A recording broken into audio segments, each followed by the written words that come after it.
Hi everyone. Okay, so we've been talking about heat energy. If we were in school, we would be conducting a couple of experiments.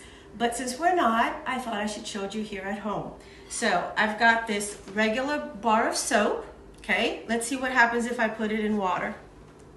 Oh, it sinks. So I'm going to take it out.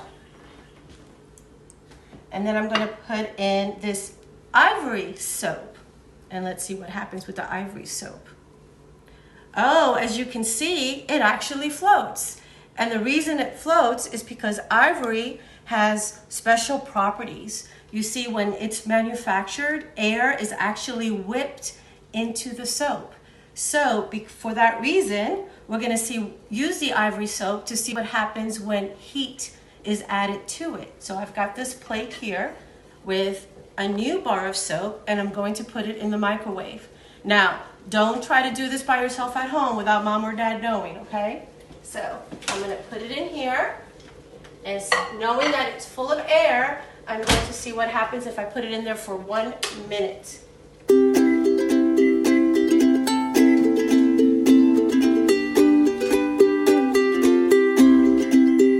right, let's see what happens to the ivory soap. Whoa, it looks like shaving cream. See how it's all poofy? Now let's think about why maybe that happened. Remember, ivory soap is filled with air, so when it was heated, there was nowhere for that to go. So as the particles started to move faster, it expanded, and that's why we now have this. So let's conduct a couple of more experiments, but this time we're going to go outside. So let's head on out.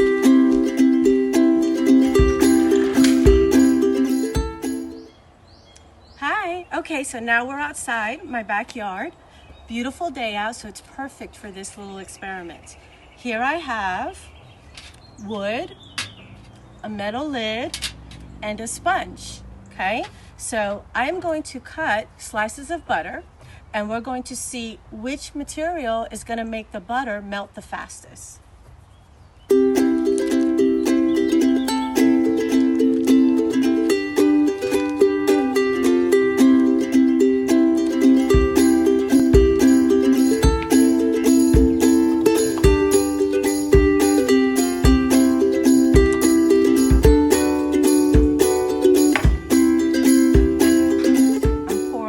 Hot water here to help it along, but all materials are going to be receiving the same amount of heat from the sun.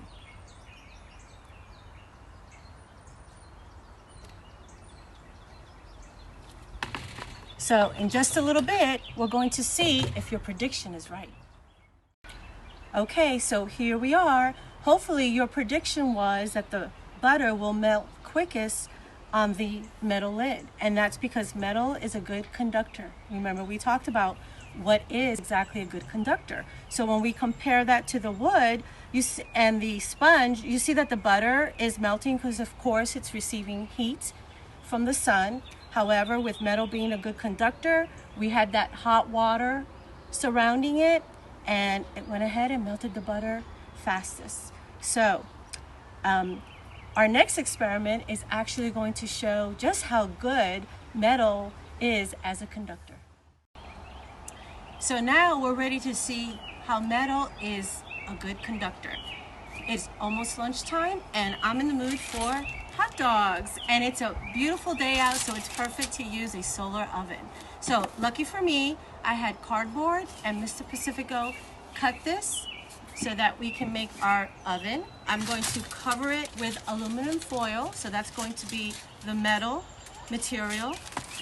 And I'm going to use these skewers, so this is where, please don't do this by yourself at home without help.